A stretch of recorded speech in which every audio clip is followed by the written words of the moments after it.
जिन्हों तसा बेटा लारकने जना बाग पे जो पूरी तौर चारों तरफ के टाइम के पाइयों डेई करे ने रास्ता बंद करवा अचो करे बारे मुतासर को कुछ ना देना रास्ता शो बंद करने वजह मुझे नालो अरशद अली भुट्टो अच्छा तो ही जो ता पूरो बंद करवा रास्ता बंद किया तो वही छाजी कर बंद कर असा जो पेरों तो बिस्मिल्लाहिर रहमानिर रहीम सब का पेरों असा जो परमानेंट इत्तेजाज आ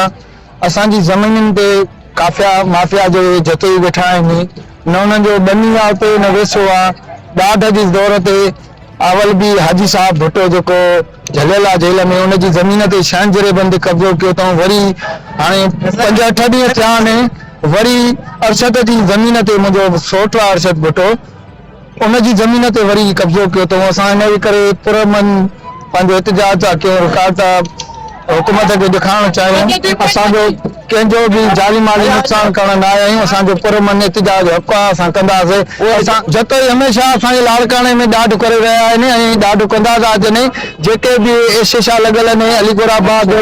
मंशा था हलाइनि कुल एशेशा उन्हनि जा येसमीन आहिनि जेके भी आहिनि न पुलिस असांजी हेॾी महिल ताईं का भी मदद न कई असां इन एहतजाज खां अॻु में SSP लाड़काणे सां मिलियासीं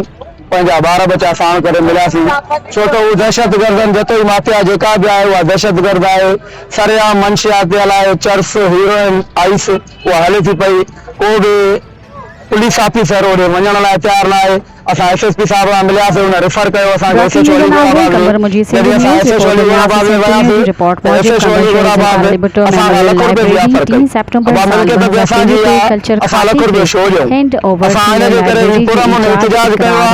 जेका भी पुलिस नफ़री लाड़काणे में मुक़रर कई वई आहे मंशियातनि जी हेल्प थी करे कब्ज़ाखोरनि जी हेल्प थी करे असां जेके भी सभु माण्हू बीठा आहियूं सभु पंहिंजा कारोबारी माण्हू आहियूं इज़त वारा माण्हू आहियूं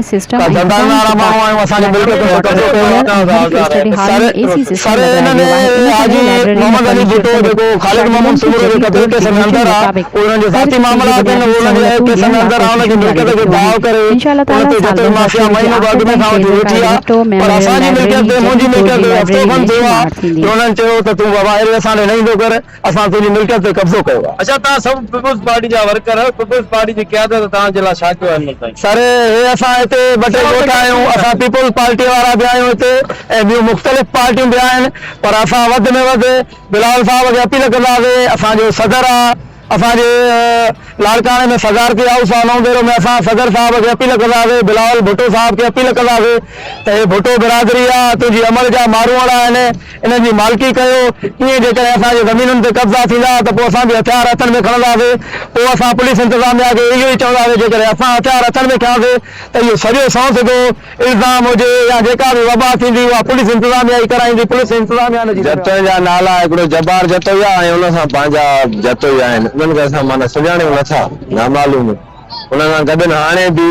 हथियार खणी वेठा आहिनि कलाशननि जीतरनि सां वेठा आहिनि राति बस्ट जेको आहे हणी आने असांखे घरनि में गोलियूं लॻियूं आहिनि बाक़ी इन दपारे में पुलिस को रद्द